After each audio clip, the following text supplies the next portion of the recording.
anyone can do this in any situation, in any room, in any meeting. Hold on a second. What are we in service to? Nice. Beautiful. How do we operationalize empathy? How do we normalize vulnerability? Let's not get backlogs and burn down charts. Let's have the conversation now. Mm-hmm. Let's facilitate what is in the moment as the most important thing. The definition of a relationship is actually from Daniel Siegel's work, to know and to be known. Oh, look at that. Right? Are you listening to win? Are you listening to learn? Are you listening to understand? Wow. I know.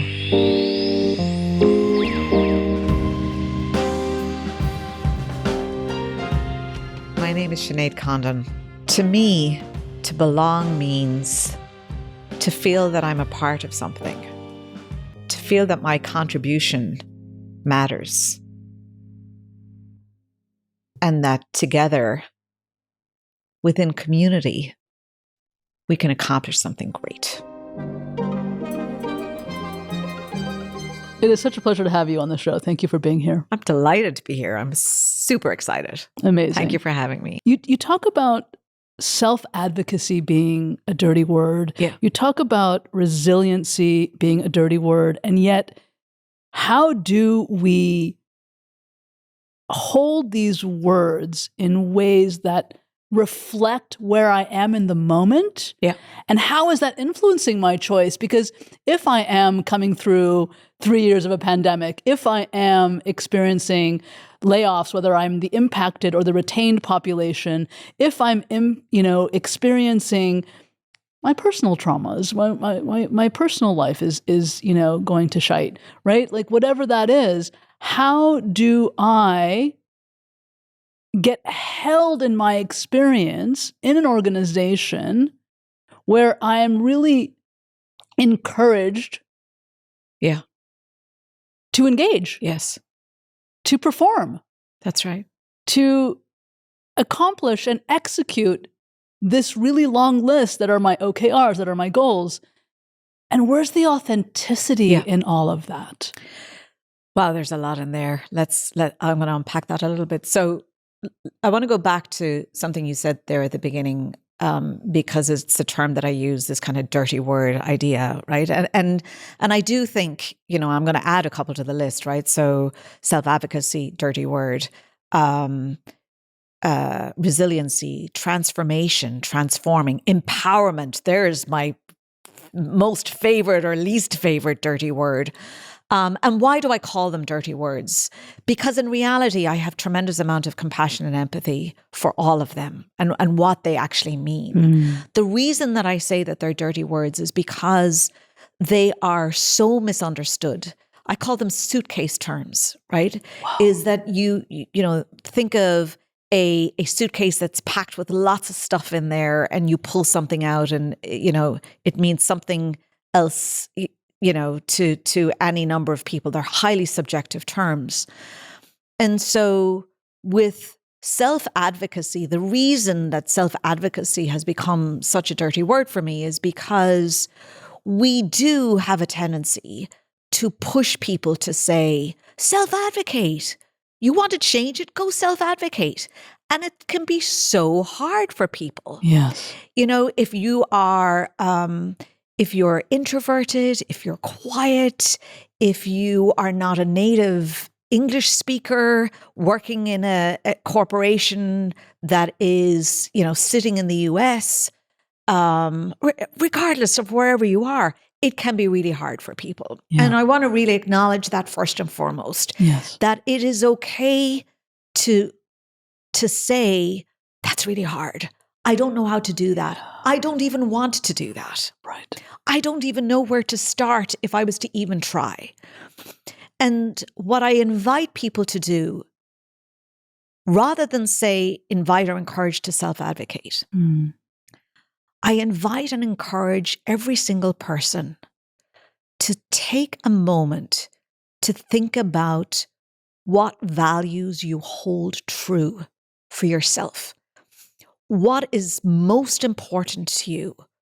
What is least important to you? What is it that creates value for you in work, in your personal life. And the reason that to me that it's important to have clarity around your own personal value system is because it's impossible, my sense making tells me, it's impossible to self-advocate. What are you advocating for? You can't advocate for yourself if you don't know what yourself is. Nice. Right? So you have to, first of all, think about, who am I? Who do I want to be? How do I want to show up to the world? What is it that is important for me? My judgments, my biases, my opinions, my actions, the way I make decisions, the way I collaborate with people. All of those things I invite people to center themselves to. Mm-hmm. Because then, and only then, to me, can you stand tall, put your shoulders back, have the confidence to say, this is what I believe in. And that, to me, is what self-advocacy is about. And there's an empowerment element. And I actually was just talking to some folks the other day about this. Empowerment is also, I think I mentioned a bit of a dirty word, because empowerment, what does that mean? It means to have power to change or influence something. But it requires accountability. It requires authority. It requires the information and the resources to be able to feel that you have the power to do something. And I'll get to the resiliency part in a minute, because, okay, so if we break it down, to self-advocate means to first know your value system and what you believe in. Then to feel that you're empowered in that value system means that you feel that you have some ownership and accountability, and that in that accountability and ownership, you have the authority to make decisions and influence the direction or path of something, and that you have the necessary information to, in the context of that, to be able to keep moving forward. Then you are beginning to surround yourself with the tools and the data points that you need to even think about having some resilience towards that. Wow. Right? So this is, to me, about how do we arm ourselves and equip ourselves with the tools that we need. And we do have to seek those out, or at the very least, surround ourselves with people that can help us get there. So this is phenomenal. When you talk about creating ecosystems where individuals can thrive, is this what you're talking about? Yes, it is. Because, I always say, when you walk into an organization, you have signed a contract. Mm. And I don't mean the offer letter. I mean, you have leaned in, as has the company. And you've met in the middle and said, we have a working agreement together that we are both going to show up and bring our best selves. That's incredible. And we owe it to ourselves. The company owes it to us to find that sweet spot on how we are going to thrive together in the ecosystem that we are creating. And the self-advocacy part is to lean into that and to say, what is that working agreement? And I think that's where it can get a little messy.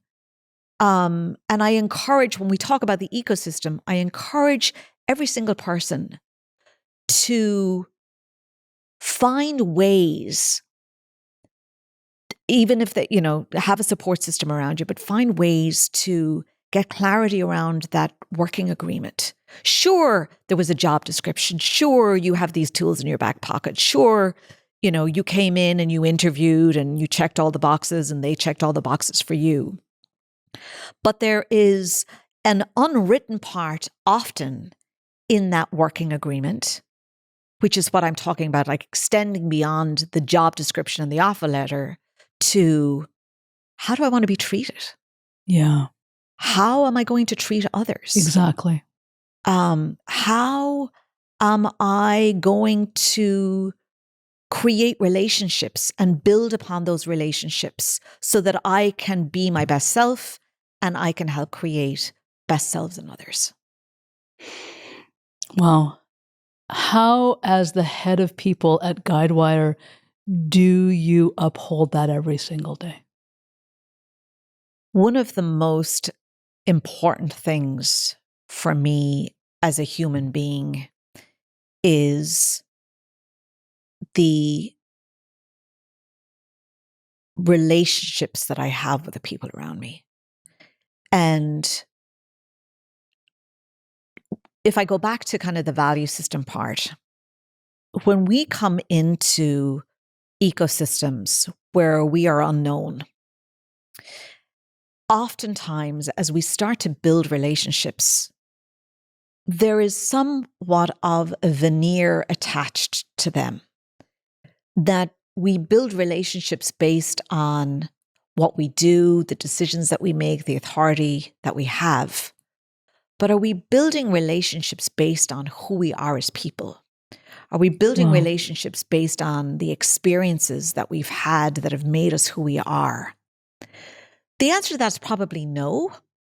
Right. Because, and I get it, right? We are, there's lots to get done. Often you're in hustle mode and you're trying to build agility into the organization. You're trying to build operational excellence, and all of those things are really, really important.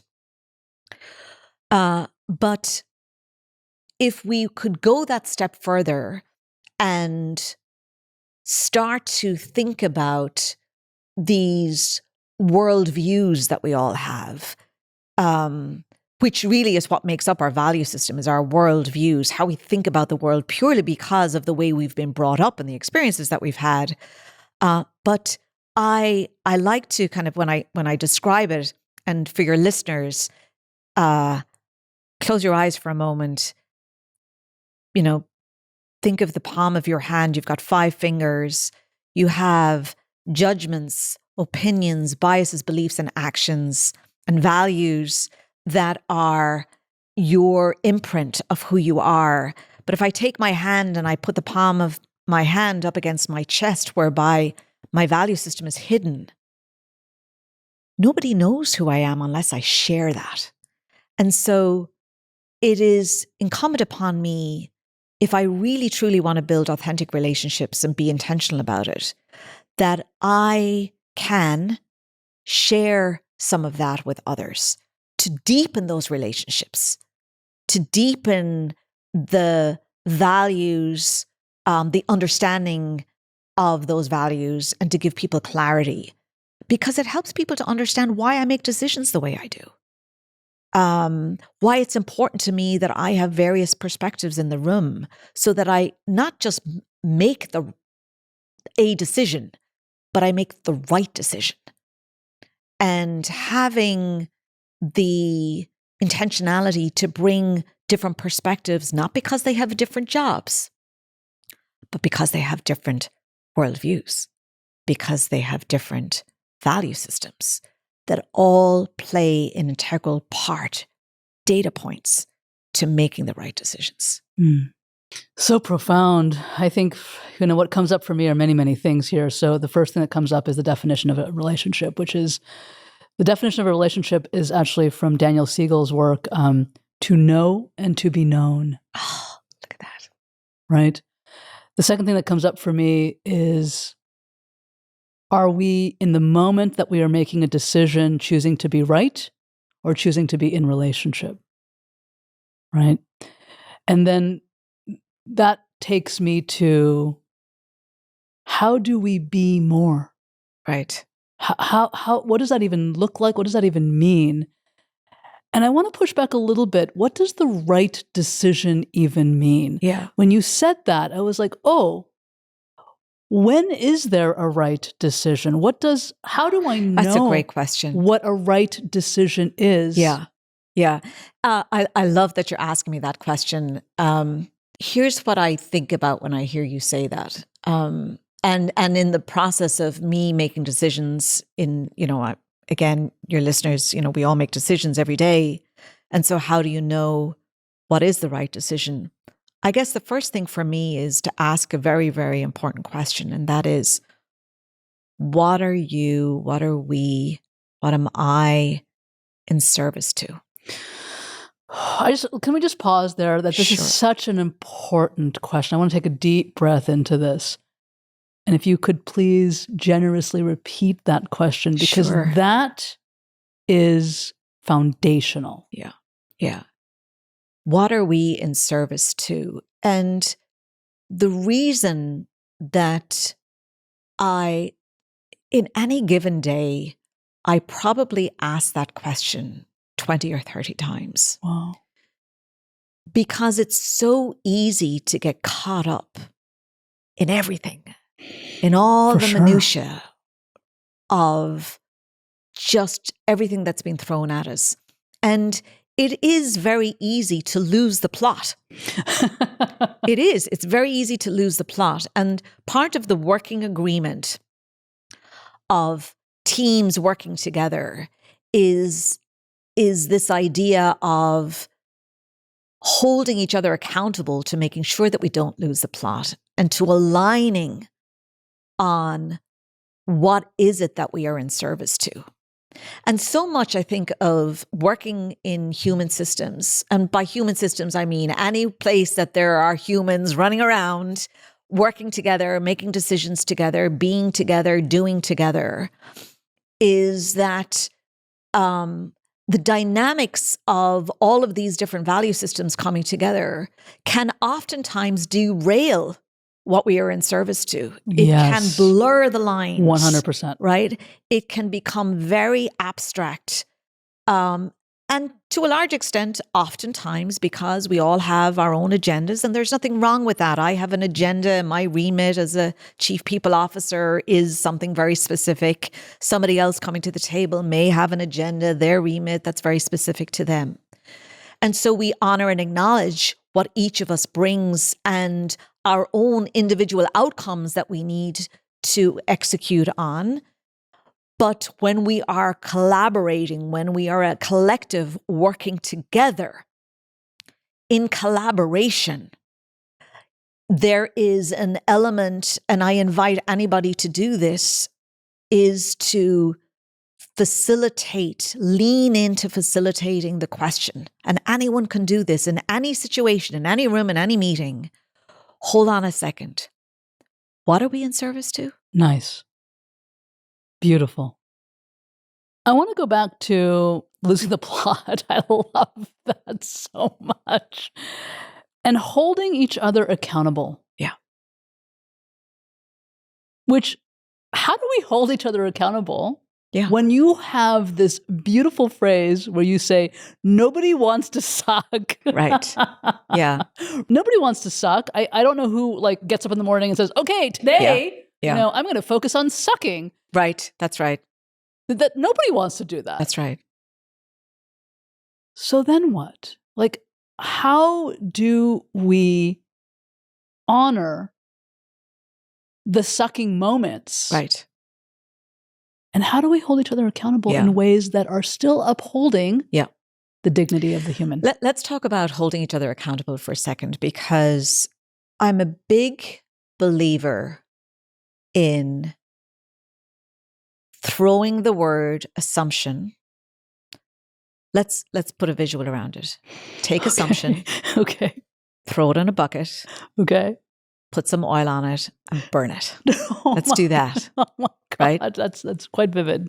And the reason that I suggest doing that is because we make assumptions all day long about people and things and the world around us that are completely inaccurate. But isn't this implicit bias? Yes, for sure. For sure. In the ownership element of this, I want to go back to the kind of the working agreements that I was talking about. And working agreements, by the way, working agreements, often called designed alliances. I say to everybody, have working agreements about everything. Put some structure around it. Well, what do you mean by that, Sinead? Example of that would be, I'm going to start, let's say we're working on a project. We're just starting off a project. We get the team together.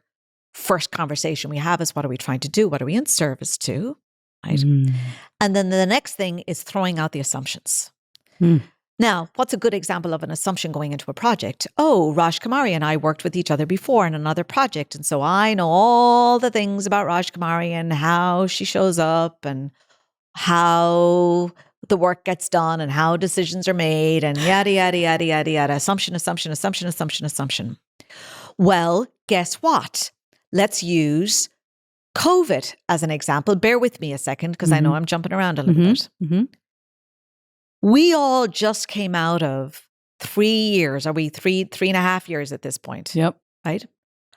I am a completely different person 3.5 years later. The skills that I have now, the way I think about things, the really leaning into what are we in service to, the constant calibration in my brain of what outcomes are we driving? What value are we really trying to create? All of these things are much more intentional for me now. Thankfully, if I was to say there was a silver lining coming out of COVID in that respect, I think all of us have come through with new attributes, characteristics of ourselves. The good, the bad, and the ugly. The good, the bad, and the ugly, and that's fine. And so when we talk, so how do I pull all of that together? So we come out the other end of that. I'm a different person. I don't want somebody making an assumption of me that I am what I was 3 years ago. I don't. I am a different person now. And how I show up is different. And so what I look to facilitate going into a project even is taking a moment as we're kicking off to craft a co-created working agreement, which looks like this. Simple questions. How do we want to be when we are together as a team? When it's working really, really well, what does it look like? When it's not working well, how are we all showing up? If it's not working well for me, am I withdrawing? Am I turning my camera off on Zoom? Am I somehow disengaged and it manifests in me in a certain way? You want to create ownership? Then we all have to own who we are and how we show up in these moments. But we also have to share them. We have to talk about them. Yes. Because otherwise, what happens? We all make assumptions about each other, and most of the time they're false. Right. So having the working agreement, being clear collectively, and it can always grow, it can evolve. As you get to know each other, you're halfway down the project, you're learning more things about each other, you're getting into your, you're settling in and you're getting into the flow of things. Maybe you recalibrate the working agreement. This is amazing. So first of all, I can't wait to replay the recording because I need to go back and capture all these questions for myself as I build out I Belong and ask myself these questions and the people that I want to, connect and build teams with. How do I start to recalibrate who I am? And how do I start to allow myself to recalibrate who you are? Yeah. Well, you always obviously have to start with yourself. This is very, very true. Right. So let's continue with the example that you used, right? So let's say we've been working together for 7 years and all of a sudden we're starting a new project and you already are making all these assumptions about how we've worked together in the past. How do I take ownership to recalibrate who you are? And how do I recalibrate who I am? Yeah. I think, well, first of all, we only have control over ourselves. Fair. Okay. So there is an element of clearly introspection, is to take a moment, to take many moments to process and create space to do that introspection. What have I learned about myself? Am I making decisions differently? Am I building relationships differently? I will tell you, actually, coming out of COVID, and I don't know if, our listeners will resonate with this.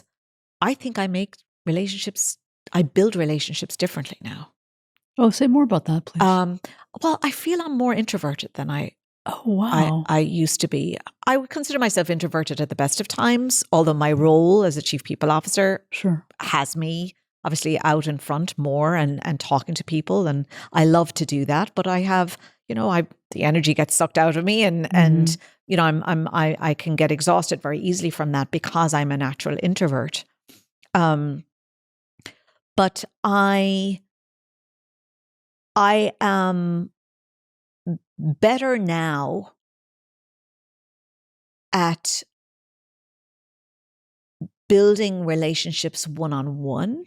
Not better now. That's not the right way to say it.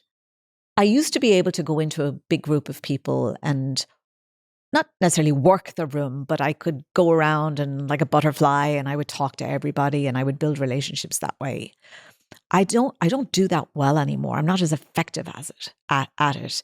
Probably because I was in the fetal position for 3 years. Well, not quite, but like it did take its toll on me because none of us were socializing, right? And so I think that muscle atrophied in me. And not only did I feel that I had kind of muscle atrophy from it, and because one could say, well, you just have to build that muscle back up. But I actually think I'm a different person now. It's not that I need to exercise the muscle. I actually am different. And your values have shifted. And my values have shifted. And I think I'm more attuned to the one-on-one relationship. I'm like, I value the one-on-one relationship, the connection that I have with individuals more now than I think I did in the past. And I'm actually, as I'm talking about it, your listeners can't maybe some of them can't see me because I have my eyes up to the heavens and I'm thinking about this as I'm introspecting on it myself in this moment. So I don't know. I mean, I think certainly for me, I'm very, very different. And I guess I invite people to think about what is different, take the time to invest in yourself and think about how possibly you've changed. And one of the things, if I can just digress just for a second, we've been talking a lot in work about, and certainly coming out of COVID, designing intentional teams. And what does it mean to collaborate now? And we're all in hybrid, et cetera, et cetera. And one of the things that we talked a lot about is acknowledging and honoring all that we've learned in the 3 years that we've been away from each other. And tactical things like, using Miro boards or Smartsheet or whatever your tool of choice is to reprioritize your work and to have it more visual now, and because you're not walking the halls and talking to your manager or your colleagues or whatever it is. And so even getting folks to look in the mirror and say, good on you. Look at all these tools you learned that accelerated your growth and development because you had no choice. Right? But even taking a moment to recognize and acknowledge that, I think is actually a really, really big deal. Mm-hmm. So that's on the individual side. The other thing is, now that I've kind of individually introspected, then to be able to, and some people think this is braggy, so we have to kind of get comfortable with this, is to say, you know what? I came out the other end of COVID. I learned these new tools. I kind of show up differently. What about you? Here's what I've learned about myself. What have you learned about yourself? So this is really interesting. You're normalizing vulnerability. 100%. That's what you're advocating here. Yeah. And yes. That's exactly right. I mean, Thank you for saying that out loud, actually, because I never thought about it that way before. I mean, it's stunningly gorgeous. Yeah, that's exactly what that is. The question, I mean, I want to go down, so many different tendrils here simultaneously, because this brings up so many things for an individual. Angst, anxiety, depression, trauma, attachment theory, right? Avoidance.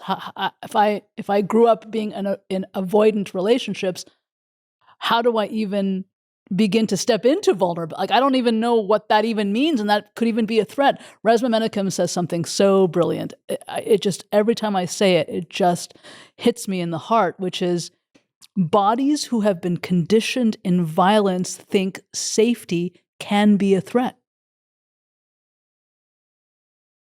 Same for vulnerability. So as we move toward the future of work, which is here right now, it's here right now. We are in the midst of future at work. How do we operationalize empathy? How do we normalize vulnerability? How do we prioritize being in relationship and mandating to know and to be known as a core value of organizations? You know, it's interesting when I think about it. Oftentimes, people ask me this question, like, "What kind of programs do you have in work, you know, to operationalize your culture?" Or, and I have a little organ rejection to that, a little bit. An organ rejection. Yeah. I do. My Can heart. I ask which? Yeah, my heart struggles with it a little bit because, shouldn't we talk more? Wow. Like, conversations are so. There's a vulnerability to conversations that is just a natural part of just sharing, saying words out loud, and when you programize things, sometimes the art of the conversation gets lost. 100%. And I would love to see, and this is something that I'm so committed to in the work that I do now, is let's have a conversation. Let's come together and have a conversation about it. Let's not get backlogs and burn down charts and, I don't know, a whole bunch of things that are going to take us 6 months, and then we'll come out the other end of the wash cycle and then we have something. And by the time we have it, the conversation has been lost or repurposed or recalibrated into something that is now deemed as more important. Mm-hmm. Let's have the conversation now. Mm-hmm. Let's facilitate what is in the moment as the most important thing. Because as soon as you programize it, or programatize it, whatever the word is, then you kind of get swept up. And guess what? Halfway through the program, you're saying, what are we in service to? What was that again? Because you're prioritizing the doing versus the being. Yes. The conversation gives us the being. Yes. Yes. And it gives us a lot of clarity. Yeah.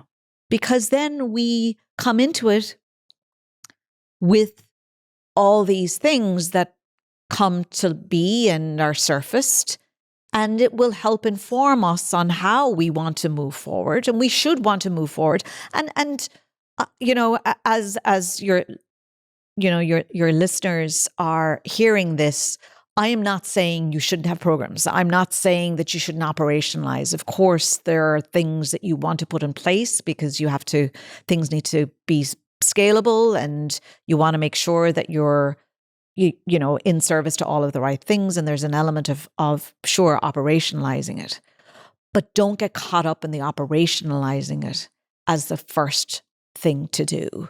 You have to start with the conversation. And very tactically speaking, how do we do that?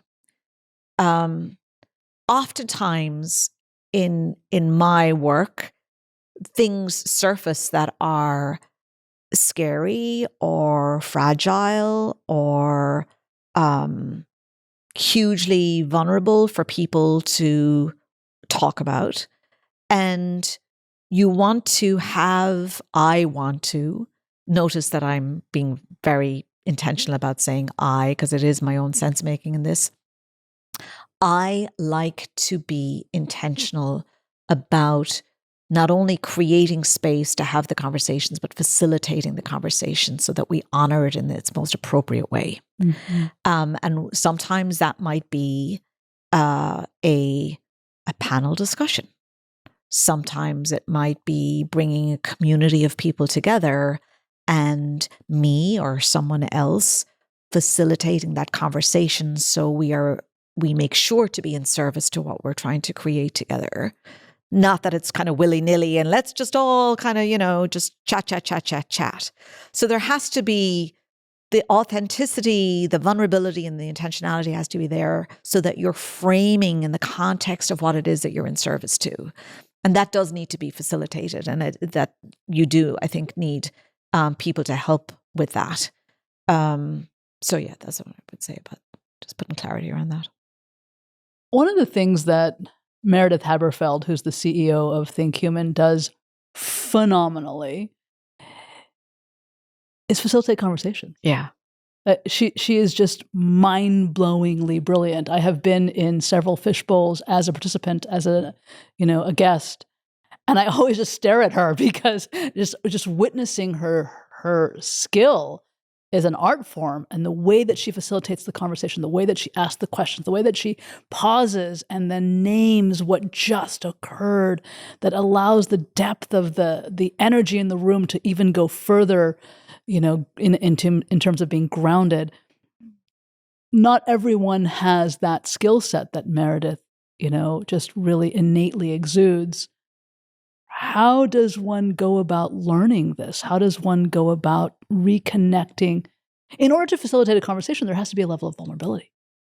Yes. There has to be a level of willingness to be curious. Yes. There has to be a willingness to be in a place of uncertainty and in flow. And if I am so busy doing and executing and making sure that all my data is lined up and all my ducks are in a row, how do I learn this? Yeah. Curiosity obviously is a big part of that. I was reading something the other day, and unfortunately I can't remember the source, so you'll have to forgive me. But it was, are you listening to win? Are you listening to learn? Are you listening to understand? And wow. I know. The first one, are you listening? Okay. Whew. Yeah. Are you listening to win? Yeah. Are you listening to learn? Or are you listening to understand? And I would even like to add, are you listening to know? Mm-hmm. Yeah. Yeah. Wow. Yeah. And that's amazing. I love that. Yeah. And so when I first read the listening to win, I was like, oh my gosh. And what that can look like sometimes, I think, and it's so funny because, sometimes when I'm doing some session on, coaching skills or something, Mm-hmm. right, with managers or Mm-hmm. whomever. And I go in and I say, okay, how many people here like to solve problems? And everybody puts up their hand, right? And I'm like, great. That's fantastic. Of course, we all want to solve problems and we're hired to solve problems. But are you, when you are wearing your coaching hat, when you're leaning into coaching others, are you listening so that you can solve their problem? Are you listening to create space and to understand and be curious, knowing that you are in service to helping them to solve the problem themselves? And when I read listening to win, there's kind of a winning element to that. It's like, oh my God, I know this one. I know the answer. Right. Somebody's saying to you, I have a problem. I can help you. I know. Let me, and that's a kind of a listening to win mentality right there. Right. 100%. And so facilitating, right? So let's think about facile, to make easy, is a Latin word, to make easy. That's what this is, right? Facilitative leadership, which I'm a massive supporter of, is one's ability to lean in or lean out appropriately in service to the outcome, of course, we talked about, but when you lead with curiosity and the willingness to understand, learn, and know, then the rest will come. Yeah. The rest will come. You create that space and wonderful things happen.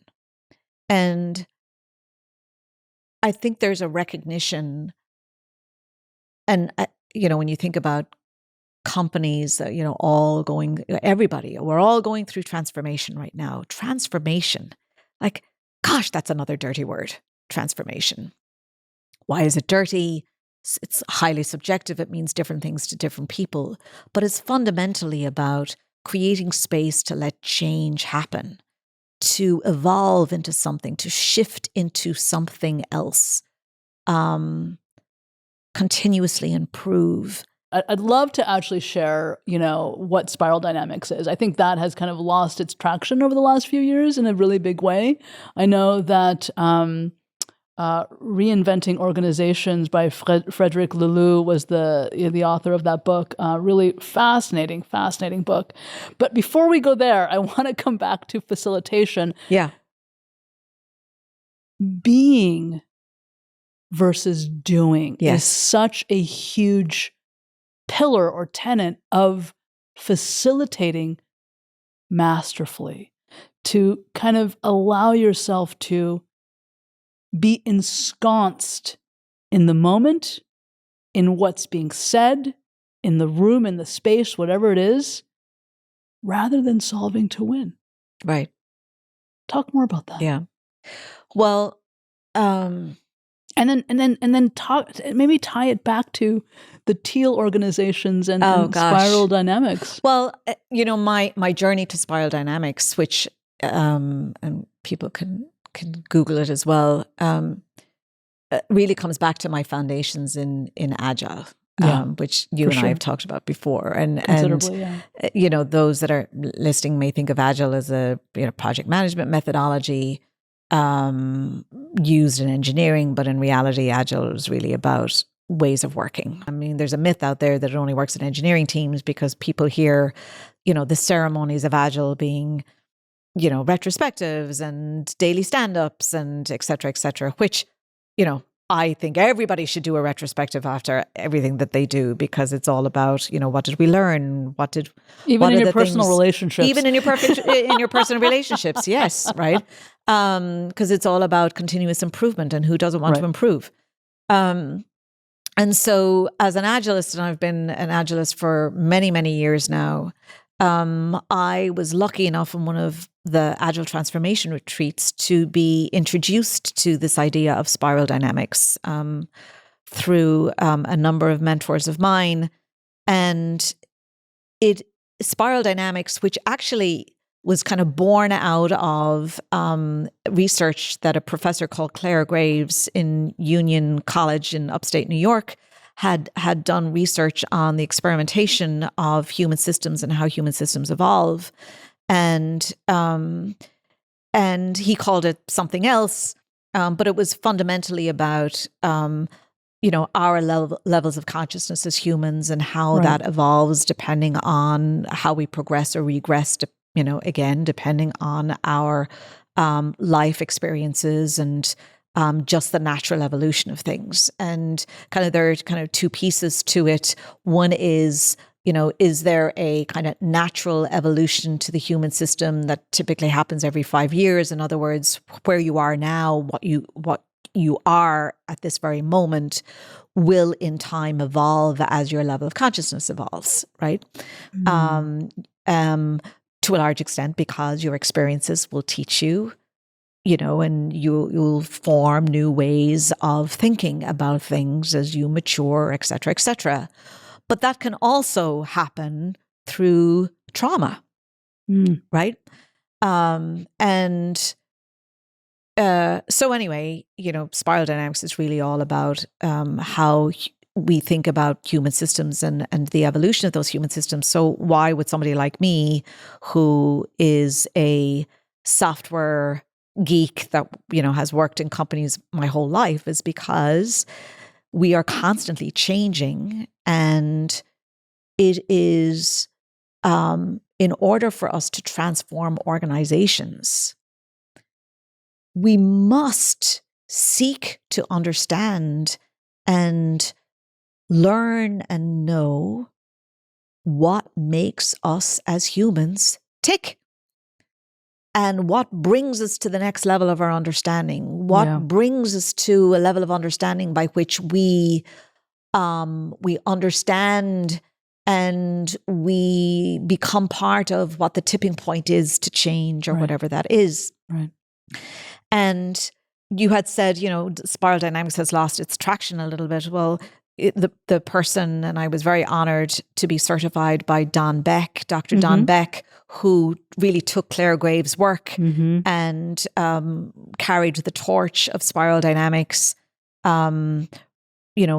for 30, 40 years after that. And he just passed away in 2017. And I think there are a number of people now, certainly considering as we look at the complexity of the world, and gosh, there's just the backdrop of the world is just in such flux.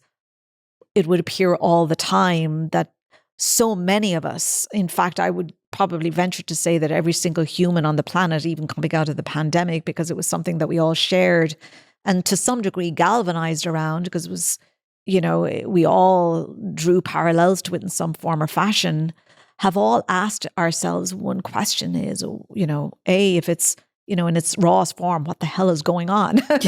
Right? And what the heck am I going to do in it? And how do I be in it? Right?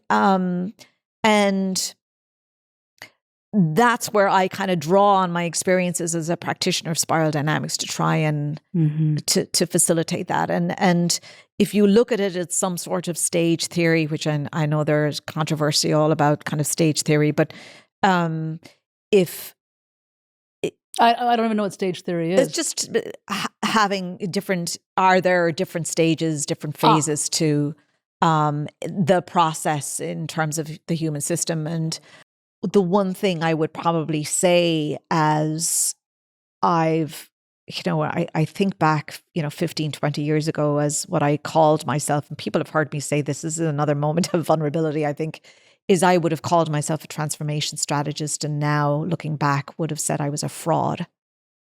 And what do I mean by that? It means that and I'm going to be just bear with me as I want to be very intentional when I say this. I would go into organizations, whether it was as a consultant or in whatever role I was in, and I would be looking to create some sort of change and recognize that what I was trying to do was difficult, was going to be hard to a large extent, because the ecosystem in itself, the system was complex. Got a bunch of humans running around with all different value systems. But when they didn't understand me, when they didn't get what I was selling, I would literally go into my office or wherever I was and go, what's wrong with these people? Right. Why are they not getting it? Right. Because I didn't, for a moment, recognize or acknowledge that they were where they were for a reason.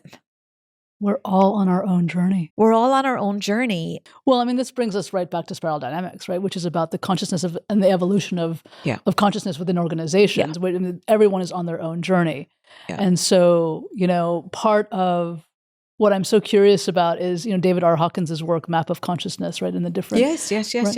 I love that you know that. I love that you know that. And then, this really kind of witnessing holacracy, witnessing... Right. Responsive conference, witnessing the future of work. These are all iterations of what has come out of spiral dynamics, I think. Yes. For sure, in different ways, in different tendrils? Yes, and I think one of the things, and if any of your listeners want to educate themselves a little bit on spiral dynamics, what one can see at face value sometimes is that because they can be illustrated as stages of consciousness or evolution of thinking, which is to some degree, from an organizational standpoint, inaccurate, because first of all, it's important to recognize that in any ecosystem, there are all different stages of understanding and consciousness going on at any one time. And oftentimes, and all of those stages have different manifestations, right? Some are more collaborative by nature, some are more order oriented by nature. It depends where they are. And I'll let's use an example to just kind of ground it a little bit. If you are working in an organization that has predominantly in its characteristic being startup-esque, right? So, you have a product, you have iterated on that product, you've come out the other end, that product now has grown legs and you want to scale the product. But the getting there, the ideation, the innovation of getting to that point was a system in itself that is most likely very, very different to what it is, what the company is when it's matured and now has a portfolio of products and now has 1,000 more people. And right. So all of these stages of an organization have different characteristics purely by the stage, the level that they're at. Right. Absolutely. You wouldn't. The person that you hire to foundationalize the part of the organization might not be the person that you scale to the next 10,000 person. That's right. And an example I would use even in one of the things that we talk about designing in hybrid right now is, this question that a lot of companies are asking is, should you be in the office or should you be remote, or what would that look like? And, one of the things that we say for engineering as an example is, if you have a fledgling product or a product that's not quite yet realized its potential, you're still thinking about it, you're still ideating on it, then it probably makes sense as you're going through that creative process and just, bringing people together to collaborate on what it could be, probably makes a lot of sense to be together on a whiteboard and in a room with each other. That's very hard to do on Zoom, right? Totally. If the product is a product that's already been scaled, it's already out in the market, and you're just adding a feature to it, then maybe that's okay to do through Zoom. Yeah. You're at a different stage in the life cycle. I love this. Right? And so the same can be said for, in organizations. Think about where your organization, the company that you work in, is in right now. What's it going through? How is it reacting to the market? How does it manifest in the way you all show up? It is the market, in that case, has triggered a set of characteristics within the company. I love this. Right? Whereby behavior has shifted to do something. Exactly. And that is a catalyzing moment, right? And we don't often recognize it in those terms. Like, your listeners might be like, that's right. Like, we are in profitability mode. We are operationalizing everything. There might be somebody else that's like, oh my gosh, I'm in a startup. We're on, our second round and we're in a very, very different place. And those are all okay, but pay attention to what's going on in the system at the time. Right? Why is the system reacting that way? Why is it responding that? Why are the manifestations of the behavior that are showing up in that moment? And that's okay. Now, what's really interesting is when you look at an organization that has the complexity of different functions and different things going on, There may be a startup element going on in one function, exactly. a more mature Exactly. thing going on in another function, and that's okay. And how do you as a leader manage all of that? Yes. That becomes the key question. That is exactly right. And the first thing is you must first and foremost recognize that that is what's going on Beautiful. in the organization. Because if you're trying to transform this kind of one fell swoop, this pain stroke moment across exactly. the organization, doesn't work. It doesn't work. Now, doesn't mean that you won't all be in service to the same thing, to the whatever the ultimate outcome is. But you have to recognize that there are different levels of consciousness, if you will, going on in different levels of the organization, which is perfectly fine. The question then becomes is, how do you help navigate and facilitate that, right, to whatever it is that it needs to get to? What is the trigger or the catalyzing moment? Because what you will do in one does not mean that you will do the same in the other. Exactly. And that is where the question, what am I in service of? That's right. Becomes paramount. 100%. That's such a beautiful way of bringing it all together. I want to ask you this question. This is really coming up for me in such a huge way. In biology, when talking about ecosystems, there is something called the law of requisite variety. And what this means is the organism in that ecosystem that has the most flexibility survives. That's brilliant. What comes up for you when I say that? Yeah. Because here we're talking about maturity and consciousness. Yeah. So where is there varying levels, or where there are varying levels of maturity within my organization, how do I as a leader contend with that? Yeah. Yeah. It's something that comes up for me all the time because, and this is why this kind of brings us really full circle, because we started down this conversation around resiliency and self-advocacy, Nice. right? And that's really what I feel part of my mission is to do. I mean, look, ultimately, I am in service as a person, as a leader, but really me, Sinead. What gets me up every morning is being in service to the creation of any environment that allows for each individual to thrive.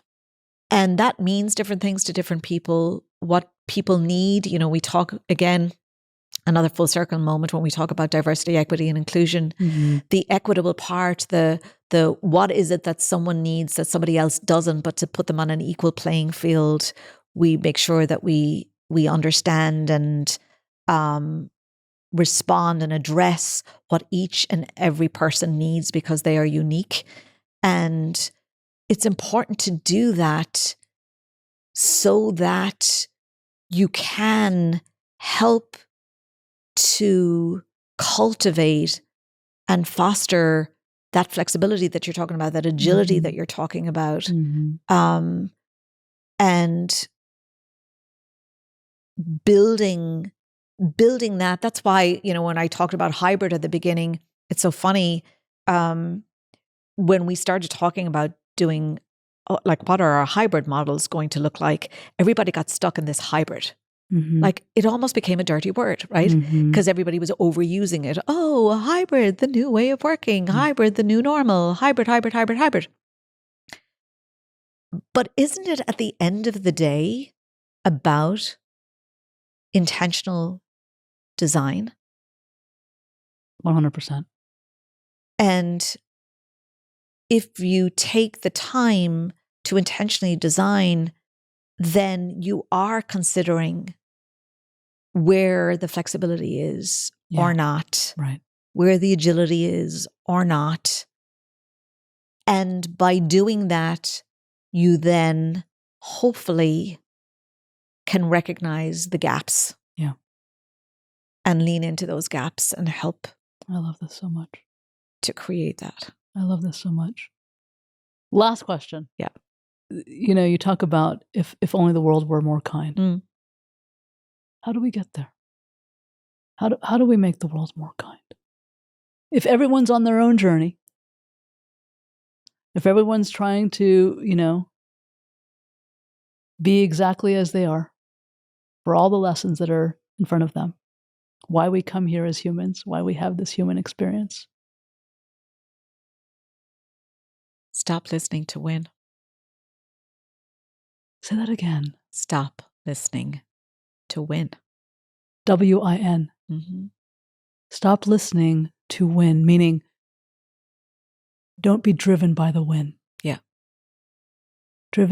Be driven by. When I think of the reason that I say it is because winning is important, and I don't want anybody to think that I don't believe winning is important. I like to win. I